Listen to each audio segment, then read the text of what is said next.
Good morning and welcome to the Morning Scoop for Wednesday, January 5th. This is your daily Buckeye fix. I'm Tom Orr. The Notre Dame game in 241 days, the game against Michigan in 326 days. I had a whole different show planned out for today, and then a bunch of news that broke late Tuesday afternoon. And so my plans changed pretty dramatically. There is a ton of new stuff going on, some involving recruiting, also the NFL draft, maybe even a massive coaching shift in the Big Ten. Who's to say? My guest today is Buckeye Scoop Tony Gerdeman. I figured he'd get a few days off after we got back from California, but no dice. Tony, thank you for answering the call of duty once again. Tom, as always, it is an honor to be the guest of last resort. Thank you for having me. Well, this is typically an Ohio State-centric show, so I guess we should start with the Ohio State news. First of all, offensive lineman Carson Hinsman from Hammond, Wisconsin, someone I just talked to Mark Givler about on yesterday's show. He committed to Ohio State on Tuesday evening, so this feels like the Buckeyes landed pretty close to a must-get player for them in this cycle. Yeah, definitely, especially when you look at the transfer portal. What are you going to do there? This is probably one of those positions that maybe they would have been looking. And so to go get Carson Hinsman out of Wisconsin, away from Wisconsin, the number 6 interior offensive lineman in the nation, number 134 player overall. So this isn't one of those, sometimes you take gambles in late in the process and you go sign the number 842 player because you need somebody. They need people, and they were still able to get a top guy in Carson Hinsman. So that will help. That gives them 4 offensive line commits in this class. I still think the question, though, is how many of these guys can play tackle, and how many can play right tackle versus left tackle, and where do all of these guys fit in? And but Hinsman, ton of really good offers, and high school All-American. So if you're going to get somebody, I guess I was going to say late, but we are still a month away from signing day. This is after the first signing day, so you are now in that second window. So this is kind of a late get, but it's one they've been working hard for, and it's one they had to come from behind for. And I think there are some people that thought that maybe it would go down to the second signing day. So to get it now, to get it kind of out of the way, and to get him feeling like a Buckeye at the All-American game, and to get around other Buckeyes, I think is certainly good for Ohio State. And I mean, pulling an offensive lineman away from Wisconsin, it's an offensive lineman that Wisconsin's interested in. That's always a pretty good indication that this is probably a pretty decent offensive lineman. It's also very rare for the Buckeyes to pull any kind of player out of the state of Wisconsin. The last time they did was a player named Jim Mextroth in 1972. That was something I'd go back and write a last Buckeye from each state piece every year or two, and that was one of the furthest back that they had pulled a player from the state, but hadn't done it for a long, long time. So they will make a little history there whenever Carson Hinsman shows up on campus. And as we told you on yesterday's show, both Tyreek Smith and Master Teague have already officially declared for the NFL draft. You can add them to Garrett Wilson and Nick Petit-Frere on the list of guys who are definitely leaving Columbus this offseason. Cornerback Cam Brown has already said he's coming back. So there really aren't many other guys deciding. I mean, Zach Harrison is one who said he's kind of still making up his mind. There are guys like Sevyn Banks and Taraja Mitchell, who I guess could theoretically leave in the portal in the draft. I don't know. I guess that they're theoretically, they haven't said they're coming back yet. I mean, is there anyone else to you that you think has a serious decision to make right now? Yeah, I would think of all of those guys. Then you add in DeJuan Jones as well, and he's a name that we've heard was at least thinking about it. And honestly, if you have a really good year as a starter and are draft eligible at Ohio State, if you don't at least think about it, you're probably doing it wrong. So we'll hear where he is. I would be pretty shocked if he left. However, after you see some of the things he's tweeting out about the Marcus Williamson tweets, you wonder maybe he's leaning towards going. Do you read too much? I always tell people, do not read too much into what college players tweet. So I'm saying, do we read anything into that in terms of just ready to be done with college and ready to move on to the next step? I still think he comes back because 1 year of starting is nice, but 2 years of film is a lot better for the scouts. They want to see as much of you as possible, especially when you are not, Micah Parsons or some can't miss guy who they are totally in love with. They need to see a lot from a guy who It came to Ohio State as a project, and it has certainly exceeded that. But still, it's once you've gotten that label, sometimes scouts just keep it on you until you prove them otherwise, and some scouts aren't willing to just buy 1 year and they'll want to see more. But we were surprised that Master Teague entered the NFL draft when he still has eligibility remaining. So I'm not going to be surprised if Seven Banks does the same, or Taraja Mitchell. I mean, these are two guys that I think could go play elsewhere and maybe improve their stock. I certainly thought Master Teague could have. Go play, go start, go show guys what you can, go show the NFL what you can do. And instead, I think he's had, just a handful of carries. Yeah, the 21 carries against Michigan State, but other than that, over the last half of the season, really didn't do much. And he'll base, I guess, his future on the combine, assuming he gets invited, because really, he's not necessarily somebody that you would expect to, given the lack of production. But there's senior day, there are personal workouts. So I was surprised that he decided to head straight to the NFL. So I guess I shouldn't be surprised if anybody else does. Yeah, and Teague's an interesting player in that workout setting, because he's got great straight line speed.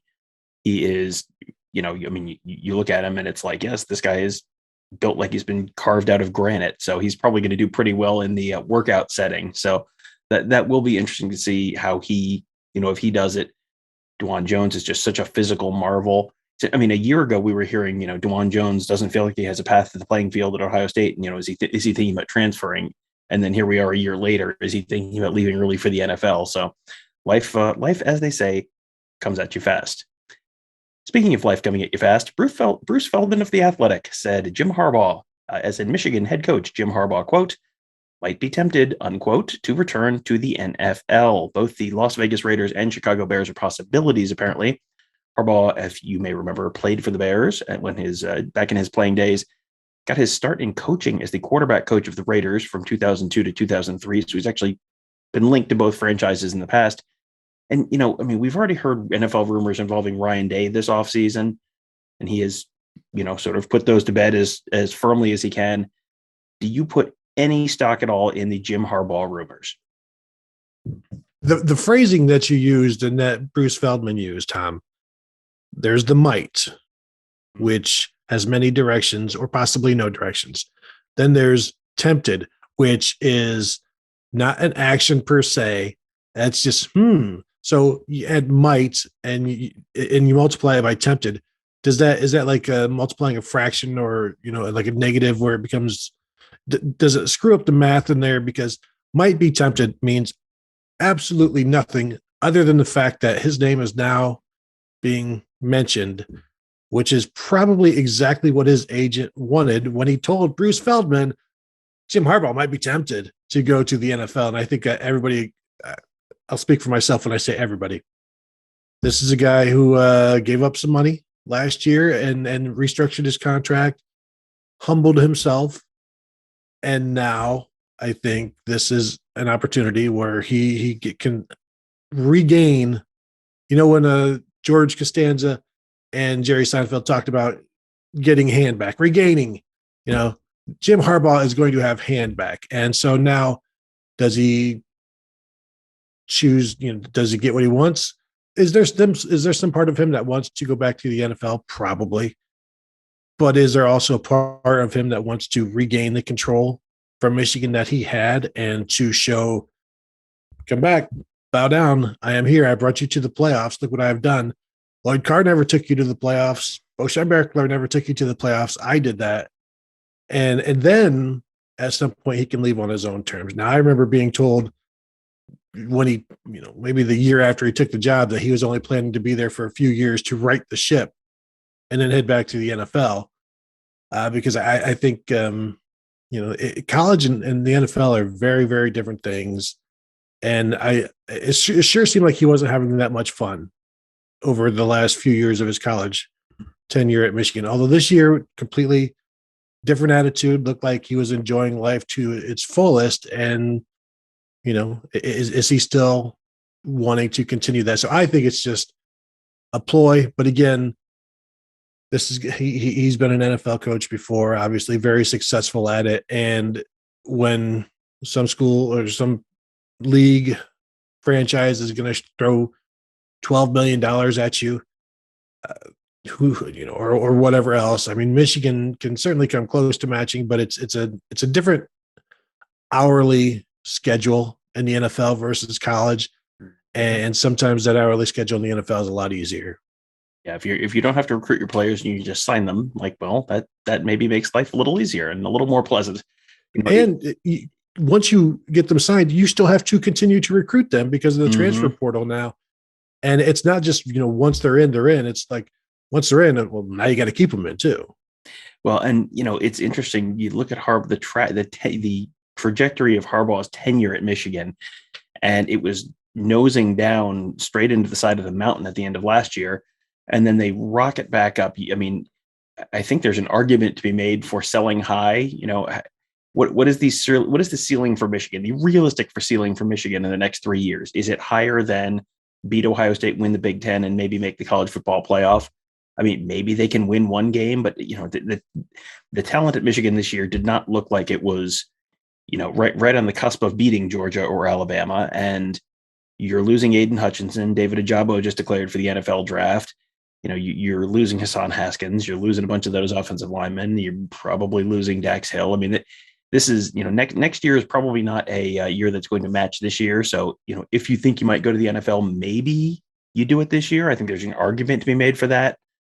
But at the same time, there were rumors about Ryan Day and his agent, Trace Armstrong, possibly joining the Bears as package deal. That was something that came out back in December. Day has flatly denied those rumors, laughed at one point, said no. As of the time we're recording this, Harbaugh hasn't issued a statement, but it's only been a couple hours. He did say something after the semifinal loss, quote, "This is just the beginning." So that would certainly suggest that, okay, he's planning on being there long term. But, this is something you've sort of hinted at and we've sort of danced around a little bit. Both Harbaugh and Day are rumored to be looking at possible contract extensions this offseason. It would not be the first time that possible interest in another job got floated as a little extra motivation for a school to potentially get that kind of extension done, would it? No, certainly not at all. And this is the game. This is how it's played in the coaching circles. If you want to keep your coach from jumping from job to job, you're going to have to pay them. This is the first step in that. This is, if it is a dance, this is Jim Harbaugh putting his hand out and saying, "Hey, let's dance." And maybe putting his hand out to several suitors, and Michigan looking at him like, I thought you were talking about us. And it's just really a jealousy ploy, perhaps. But this is what Agent 101 type of stuff, where this is how you get the power back. And Jim Harbaugh gave up what he did, but there are real legitimate. This is also how legitimate coaches and guys, there's a market set. And so right now, both Jim Harbaugh and Ryan Day are probably below market considering what's going on in the Big Ten right now and what's going on outside of the Big Ten. So do you correct that? I think you do. And having Ryan Day come off of a Rose Bowl win makes things a lot easier for Day to ask for something than had he lost 2 games in a row. The loss of the Michigan game notwithstanding, it stings less having won the Rose Bowl the way they did. Jim Harbaugh right now has almost as much power as any Michigan coach has had since Lloyd Carr over a decade ago. So if you're going to ask for something, do it now. And I say a decade ago, more than a decade ago for Lloyd Carr. It's been that long. And even then, you're talking at the end of his tenure, people wanted him out. So 2 decades ago, I guess. Let's go with that. Okay, Lloyd Carr never had any power, Tom. But Jim Harbaugh right now, that the sell high thing is true, but also now I can ask for what I want. Well, and what he wants doesn't necessarily have to be a contract for him. We see people talk about assistant pools all the time. I don't know what Josh Gaddis and Mike McDonald are making, but maybe you give them a little more if you want to keep them around. You've got, facilities are always a question. I don't know how recently Michigan redid their facilities. But now in the age of NIL, can you do something? I mean, schools officially can't organize NIL stuff, but if you're talking to Michigan boosters and say, hey, what would really make me interested in staying if we had some kind of a semi-organized, now we could never have anything to do with that, of course, but if we had some kind of a semi-organized Texas A&M style setup to help, provide NIL opportunities for student athletes that we, of course, would have nothing to do with. But, if you were trying to leverage something out of boosters, in addition to maybe your contract, and you don't need a new building, and your assistant pool's okay, that's something else that all of a sudden maybe that becomes part of that conversation as well. It would be interesting to see if Michigan were to pit, say, Little Caesars and Domino's against each other to see who can field the best team at Michigan. And then you'll have like Fago get in there as well and say, oh, look what we can do. But it is true. This also, having the Big Ten win, having the win over Ohio State, enthuses the fan base, enthuses the big money alums. And now they may not necessarily be as against you as they were before. And they would have no incentive before this year to start throwing money around to help you stick around longer. Now, do the big money donors believe in Jim Harbaugh and enough to start giving him money away to players? Now, that would certainly help. But again, do they believe he'll do anything with it? Well, will he be able to take those players to the next step? If I give you these players, are you the guy that can do something with them? Or would I like to see Matt Campbell, or not Luke Fickell, but a Luke Fickell type, because obviously, but do the donors have faith in Jim Harbaugh? And was this do they see this as just an anomaly? Given how, I don't want to say arrogant some Michigan fans and alums are, I'm sure they see this as their birthright. And of course, this is what happens when this should happen every year with Michigan, but it hasn't. And was that Jim Harbaugh's fault? And do they hold that against him? And are the feelings, do they feel better about it now, or will they always hold it against them for taking this long? Well, we are only 4 days into the Ohio State football offseason, and not even technically into the college football offseason yet. And the college football hot stove is already burning pretty darn hot between signing your commitments and NFL draft potential news and coach drama and transfer portal drama and all of that great stuff. And there is plenty going on right now, and you can find it all at BuckeyeScoop.com. Mark Givler and Kevin Noon did a fantastic day of work on Tuesday down at the All-American game in San Antonio. Tons of content there, lots of really good insight and analysis. You can find that all at BuckeyeScoop.com. A Gives in the Bank podcast on the commitment of Carson Hinsman dropped as well. That is absolutely worth your listen. Those guys do a dynamite job, and so that's going to be worth your time as well. And you can find that, and you can find all of our podcasts wherever you're getting this show. You can do that on Apple Podcasts, Google Podcasts, SoundCloud, Spreaker, Spotify, you name it, it's there. Just search Buckeye Scoop to find all of those. You can subscribe right there and leave us a 5-star rating or review as well. And if you prefer watching rather than listening, you can do that at youtube.com/Buckeye Scoop. Hit that bell, subscribe to that channel, and you get notified every time we post a new video so you never miss a thing. That'll do it for today. Thank you guys all for joining us. Have a great day. We'll talk to you tomorrow.